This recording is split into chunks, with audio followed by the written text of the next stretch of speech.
YouTube, bienvenue ou re-bienvenue sur ma chaîne Nesty Books and Coffee. Donc je suis ravie de vous retrouver aujourd'hui pour un book haul. Je sais que la dernière vidéo en ligne, quoique ce sera peut-être mon update, mais il me semble que j'ai enchaîné un peu les book hauls parce que je n'ai pas eu un très bon rythme de lecture, donc j'avais pas grand chose à raconter honnêtement. On se retrouve pour mon book haul du mois d'octobre. Et comme je l'ai dit dans ma précédente vidéo, c'est un book haul absolument démentiel et scandaleux. Honnêtement, faire des résumés de tous les livres que j'ai achetés parce qu'il y en a beaucoup qu'on a vus partout, mais vraiment partout. Il y a eu beaucoup d'éditions collector au mois d'octobre et de ce fait, j'ai quand même aussi craqué et j'ai aussi acheté des collectors qu'on a vus partout. Donc, on va pas traîner et on va passer tout de suite à la suite. On va commencer par le collector de La Vie Invisible d'Adi Larue. Donc, c'est un livre de V.E. Schwab publié chez Lumen dans cette magnifique édition qu'on a vue absolument partout. Je vous fais pas le résumé de La Vie Invisible d'Adi Larue, c'est une fille qui fait un pacte avec le diable et de ce fait, personne ne pourra jamais s'en souvenir. C'est un livre que j'ai lu moi en été. Je l'ai lu cet été et j'avais adoré et je cherchais désespérément une version du bouquin. Mais Lumen avait publié donc le livre avec une sorte de papier calque en couverture et c'est vrai que pour en trouver un qui n'était pas abîmé, c'était très compliqué. Donc je suis ravie d'avoir pu craquer sur cette version collector. Comme ça, c'est pas un achat inutile, j'avais vraiment aimé le livre et d'ailleurs je pense le relire au mois de décembre. Continuer sur cette lancée de livres que j'ai adoré et que je n'avais pas, j'ai aussi lu cet été Sorcery of Songs de Margaret Rogerson. Donc moi je l'avais lu sur liseuse et j'avais adoré, ça a été le livre coup de cœur de l'année. C'est pareil, je vais pas vous faire le résumé parce qu'on l'a vu partout, il commence à se faire un petit peu plus ancien. C'est une fantasy, il y a une romance, il y a des démons, enfin bref. Tout ce que j'adore. Ayant lu Vespertine que j'ai adoré et Sorcery of Sands qui est mon livre préféré de l'année, j'ai acheté An Enchantment of Heavens. Il n'y a pas N devant, non, c'est la traduction française. Donc pareil, dans l'édition Grimoire de chez Big Bang, c'est pareil, j'avais pas encore craqué. Et comme ils l'ont sorti en relié, je l'ai pris pour aller avec les deux autres, j'avoue. Donc ici, on va être dans un monde de fae, c'est pareil, j'ai pas beaucoup lu le résumé. Je sais que beaucoup ont été plus déçus par celui-là parce que c'est son premier roman. Mais apparemment c'est quand même assez porté sur la romance. Mais des fae, une romance, moi je dis oui, je signe. Donc j'ai craqué pour ces deux bébés de chez Big Bang qui sont vraiment magnifiques et franchement Big Bang ils font des éditions qui sont absolument sublimes et on les remercie pour ça. Pour continuer dans les sublimes éditions de livres qui étaient déjà parus et que je n'avais pas, j'ai craqué pour les deux premiers tomes de Heartstopper. Donc Heartstopper, c'est un roman graphique de Alice Oseman publié chez Hachette. C'est l'histoire d'un garçon homosexuel qui va se lier d'amitié avec un autre garçon et peut-être plus si affinité, leur amitié va évoluer. C'est très mignon. C'est pas un coup de cœur honnêtement, mais c'est très mignon, c'est très reposant, c'est facile à lire, ça fait du bien. Les dessins sont absolument adorables. Je vous montre une planche en essayant de pas trop spoiler, hop, mais enfin voilà, c'est vraiment très mignon et j'avais hâte de pouvoir les lire. Je pense que je vais attendre, j'ai pas lu le tome 4, j'ai pas vu la série, je vais attendre que la suite sorte dans des éditions similaires et puis voilà, je lirai comme ça et après je regarderai peut-être la série. J'avoue que cette ambiance un petit peu doudou, très mignonne, très innocente en série, j'ai un peu plus de mal qu'en livre. Donc voilà, je verrai, je testerai, je vous dirai si jamais à un moment ou à un autre je craque pour regarder des rééditions magnifiques. J'ai commandé et non j'ai acheté, j'étais en balade avec une amie et pour une fois elle n'était pas raisonnable, normalement c'est un petit peu mon garde-fou, garde-folle dans mon cas, mais là elle était aussi dans une fièvre acheteuse donc c'est vrai qu'on n'a pas, on s'est pas soutenu. Donc j'ai acheté La Passeuse de mots, le tome 1 de Alric et Jennifer Twice qui seront présents au Salon de Montreuil. Je serai aussi au Salon de Montreuil. Eux, ils seront en dédicace. Moi, je serai en petite lectrice qui veut absolument rencontrer des auteurs. D'ailleurs, Lumen, si vous pouvez nous affirmer que V.E. Schwab sera là. Ça va être compliqué. Je pense que je vais aller avec plus de livres que prévu pour les faire dédicacer. Bref, c'est un autre sujet. Donc, La Passeuse de mots, c'est une fantaisie. C'est une jeune fille qui découvre qu'elle est la passeuse de mots, que les mots ont un pouvoir et qu'elle a un don. Elle est dans un royaume et au début du livre, la royauté va se faire renverser et on va suivre un petit peu son épopée. Je vous en dis pas plus, c'est ma lecture en cours. Je sais pas si vous verrez, j'en suis à peu près là. Et je l'écoute aussi en audio sur Nextory. Et je trouve que c'est très très bien lu. Alors moi je lis toujours en x1,5, x2, ça dépend un petit peu du moment. Mais en tout cas j'adore. Et j'ai vraiment hâte aussi qu'ils sortent la suite du coup dans ces éditions-là. Sachant que le tome 3 sort courant novembre. Je pense qu'ils finiront par les rééditer dans cette édition, dans ces éditions-là. Et voilà. En tout cas c'est une très bonne lecture pour l'instant, mais je vous en dirai plus dans un update. J'adore. C'est très poétique, j'adore la puissance des mots, c'est comme dans Sorcery of Sound. Dès qu'il y a des livres, des mots, moi, vous m'avez perdu. Je me suis ensuite pris le dernier livre de V.E. Schwab traduit en français qui s'appelle The Savage Song. C'est publié chez Lumen. Et il y a cette très jolie couverture, j'adore le travail éditorial. Voilà, c'est très beau. Honnêtement, je n'ai pas lu le résumé, je sais que c'est V.E. Schwab, j'adore ce qu'elle fait. Et vraiment, les résumés de chez Lumen... On le sait maintenant, ils sont trop longs et trop spoilants. Je sais que ça parle de monstres. Et je crois que ce sera une trilogie, si je dis pas de bêtises. Peut-être une duologie. Je confonds avec Vengeful et Vicious.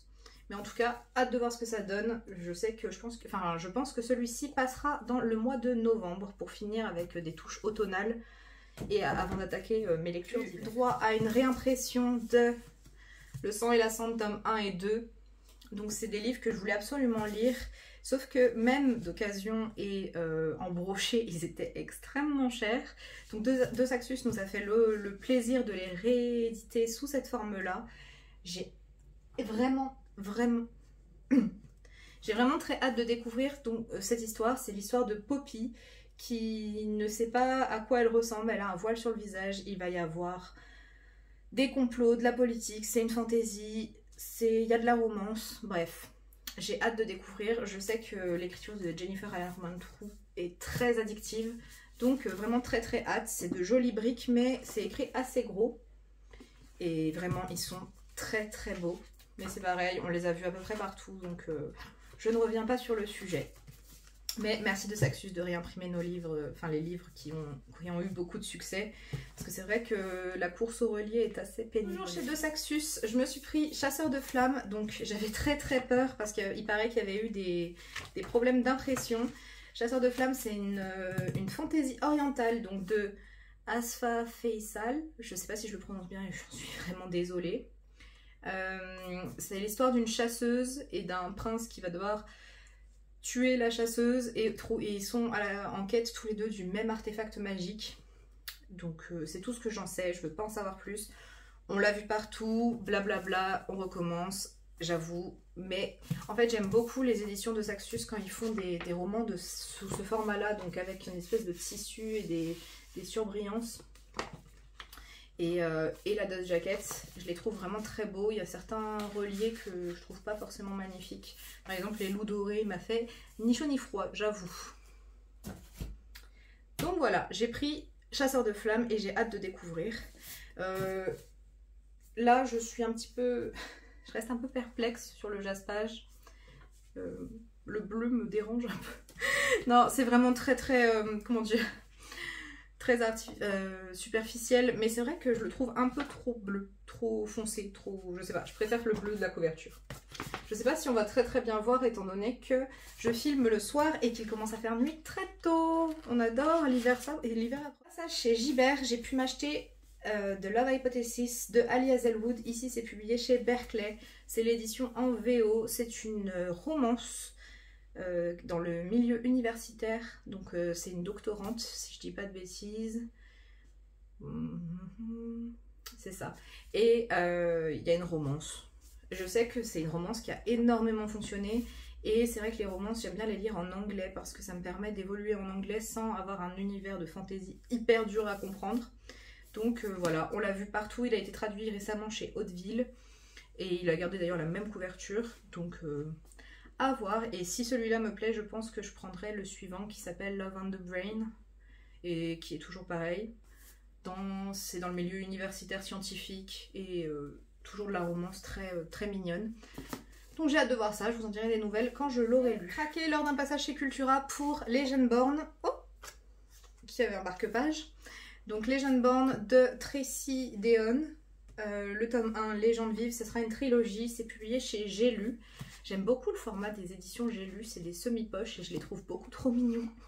Ouais, pardon, on s'égare. Donc c'est l'histoire de Brie qui a perdu sa maman dans un accident de la route et elle va vouloir quitter la maison familiale pour échapper un petit peu à ses souvenirs d'enfance et ses souvenirs traumatiques. Et elle va être finalement témoin d'une agression magique. Et ça va être l'entrée dans un monde différent, un monde magique. Elle comprend pas forcément. Et il y a peut-être un rapport avec la mort de sa mère. Enfin, ça a l'air d'être une fantaisie. Enfin, c'est un roman fantastique et je suis bien tentée. Et j'aime beaucoup, beaucoup la couverture.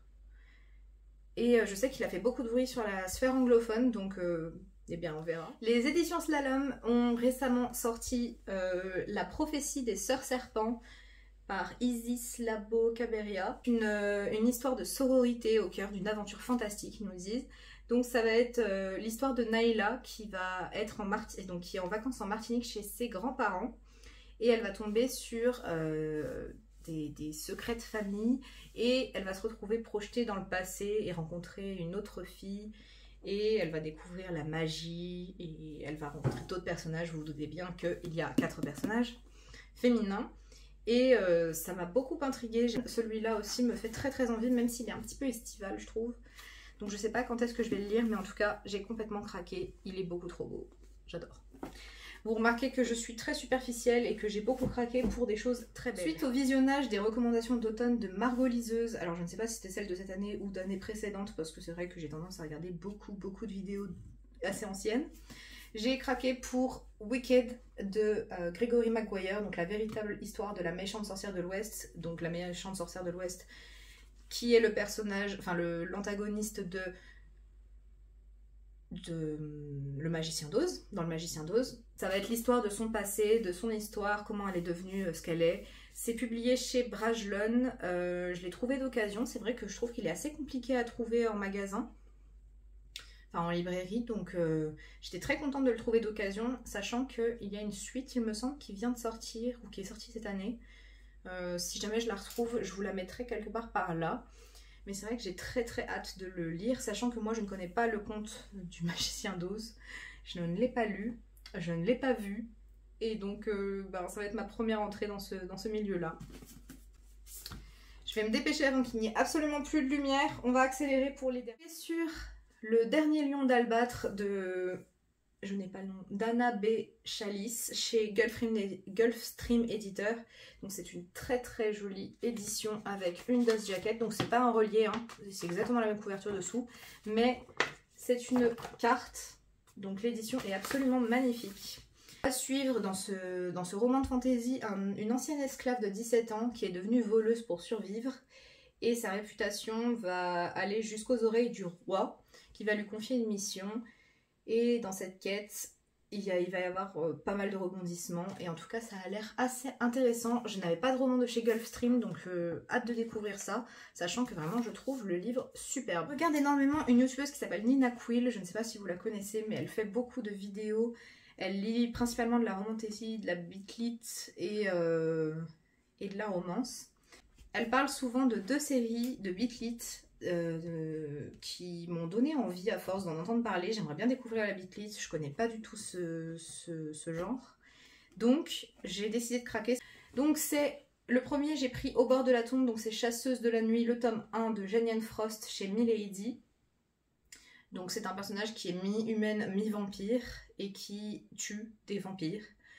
Et voilà, il y a une romance, évidemment c'est de la bitlit, donc il y a beaucoup de romance. Mais je me dis pour des moments où je sais pas trop quoi lire et que j'ai pas spécialement envie de me casser la tête, mais que j'ai envie d'un peu de magie, ça peut être pas mal. Et j'ai pris également le tome 1 et le tome 2 de Mercy Thompson, donc L'Appel de la Lune et Les Liens du Sang. Donc Mercy, c'est une garagiste qui est également Coyote Garou, si je dis pas de bêtises, et qui va avoir une romance avec un loup-garou, enfin bon. C'est de la bitlit, j'ai tellement hâte de les lire honnêtement, ça a l'air génial et je me dis, étant donné que c'est des petits romans poche comme ça, si j'aime pas, je n'aurai pas trop de mal à m'en défaire. Alors, côté superficiel, on va taper vraiment dans le maximum et j'ai craqué pour les chroniques des Bridgerton, donc la chronique des Bridgerton, les éditions collector qui sont ressorties, je voulais les acheter à l'époque et je n'avais pas eu le temps ni les moyens. Et là j'ai eu l'occasion, donc j'ai pris concrètement les 5 tomes. Je sais. Donc les Bridgerton, c'est de la romance historique à l'époque de la reine d'Angleterre. On est sur l'époque victorienne ou élisabéthaine, je ne sais plus. Mais voilà, on les a aussi beaucoup vus, ils ont fait beaucoup de bruit passer un temps et c'est de la romance. J'ai adoré la série, mais vraiment adoré. Je sais que les livres sont très différents, mais on m'a beaucoup recommandé la lecture de ces ouvrages. On m'a dit que certains personnages étaient très riches, très intéressants, donc j'ai vraiment hâte de les découvrir. Et ces éditions sont juste trop belles. Donc voilà, j'ai craqué, côté superficiel, gros craquage. Voilà. Très gros. Changement de décor, changement de plan, vous avez sans doute bougé. J'ai dû arrêter la vidéo hier suite à un problème de mémoire. Et du coup on se retrouve aujourd'hui pour finir le book haul. Ça tombe plutôt bien parce que il me restait certaines choses à vous présenter, mais tout est en lien avec un seul et même auteur. Et cet auteur n'est nul autre que J. Christophe, que j'ai eu l'occasion de rencontrer lors de sa tournée de dédicace organisée par Deux Axus en France. Donc il était présent à la Fnac de Bellecour et il y avait un monde fou. J'essaierai de vous glisser quelques images si j'y arrive. Mais vraiment c'était impressionnant et j'ai eu la chance de faire partie des 100 personnes qui ont pu assister à une petite conférence et c'était génial. Il est incroyable, il est passionnant, il est très drôle. J'ai adoré cette rencontre avec l'auteur. Et cette rencontre m'a aussi permis de rencontrer Émilie de la chaîne la bibliothèque d'Emilia. Même si on n'a pas eu beaucoup de temps, on a pu se croiser et j'ai rencontré d'autres personnes à qui je fais un grand coucou parce que c'était vraiment sympa d'attendre ensemble. Et ce côté fan de littérature, j'ai adoré. Durant cette journée, j'ai un petit peu craqué. J'ai tout d'abord pris le 2e tome de Nevernight que j'adore. Enfin, je suis encore dans la lecture du 1er tome parce que j'ai pris un peu de retard, mais c'est vraiment une histoire que j'adore. Donc Nevernight, c'est une jeune fille qui va vouloir se venger sa famille et qui va devenir une tueuse professionnelle. C'est génial, c'est pas à mettre entre toutes les mains, c'est assez particulier, mais c'est une histoire que j'adore et du coup je me suis acheté le tome 2 parce que je pense que quand j'aurai fini le tome 1, je vais foncer. Le même jour, j'ai profité de mon attente à la Fnac pour me prendre Aurora Squad, le tome 1, toujours de J. Christophe, et de Amy Kaufman chez Casterman. C'est les mêmes auteurs que pour Illuminae.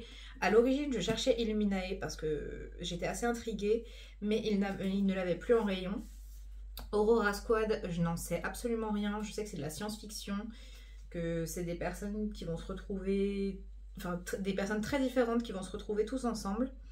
Et Aurora, c'est une fille qui a été cryogénisée depuis 200 ans.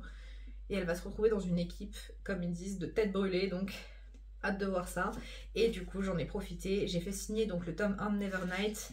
Et j'ai fait signer, du coup, le tome 1 de Aurora Squad. Cet événement avait lieu surtout pour la sortie de L'Empire du Vampire de J. Christophe, publié chez Deux Axus. Et lors de cette rencontre, on a eu l'occasion d'obtenir l'édition ultra collector, entre guillemets. Je sais plus comment ils ont appelé ça. Édition spéciale Tour 2022, donc je sais pas si vous la verrez bien. Mais elle est juste magnifique. La couverture est très belle. Alors, le relief d'origine était déjà très très beau. Mais c'est vrai que pour l'occasion, je me suis dit, ok, je vais prendre celui-là. Donc voilà, L'Empire du Vampire, histoire de vampire, fantasy. Je ne veux pas en savoir plus. Honnêtement, je veux juste me lancer dedans. En tout cas, je suis fan et du coup, il a pu être dédicacé. Et il faut savoir que J. Christophe est un auteur vraiment très gentil, très accessible, avec qui on peut discuter. Donc il faut avoir 2-3 notions d'anglais, mais vraiment, il était très gentil, très patient. Et je lui ai dit que du coup son humour me faisait beaucoup rire et il m'a dit ah oui c'est étonnant. Je lui ai dit oui, et en plus j'ai vraiment, alors d'origine j'ai beaucoup de mal avec le second degré et tout ça étant donné que je suis autiste. Et je lui disais mais là par contre vraiment je rigole toutes les 2 pages. Un exemplaire de Nevernight le tome 1, je suis dégoûtée parce que le dos est cassé mais bon il a une valeur sentimentale parce que du coup il est dédicacé. Et comme vous pouvez le constater, tous les post-it c'est les moments où j'explose de rire. Parce que je trouve les personnages et le narrateur vraiment hilarants. Donc voilà, j'ai lu la moitié et je pense que c'est ce que je vais faire du reste de ma journée après avoir monté cette vidéo. À l'occasion de la sortie de L'Empire du Vampire, et de la rencontre, on a eu droit à quelques goodies. Donc on a eu un joli tote bag l'Empire du Vampire. Donc clairement les tote bags, surtout en rapport avec la littérature, une passion. Il est vraiment très joli. Je sais pas si vous... Voilà, j'adore. Et on a aussi eu, et c'est un lien apparemment avec le livre, des dessous de verre je suppose, l'Empire du Vampire. Donc apparemment il y a des sortes de maisons dans l'Empire du Vampire et chaque maison est représentée par un petit disque. Donc très mignon. J'étais vraiment... Enfin j'adore les goodies. Donc bon.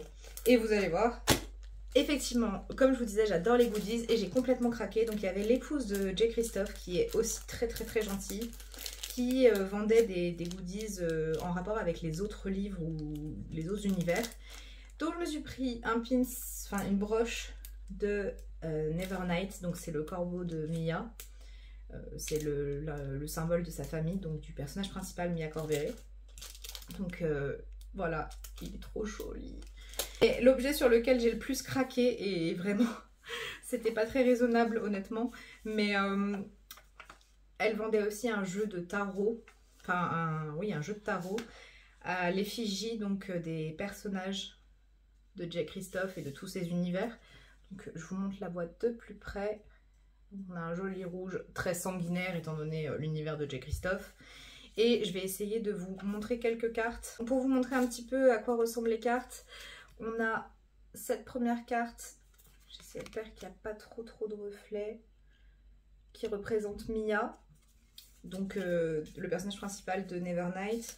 On a Ashlyn, je ne sais pas du tout le prononcer, mais je la trouve absolument magnifique. Vraiment les cartes sont beaucoup trop belles.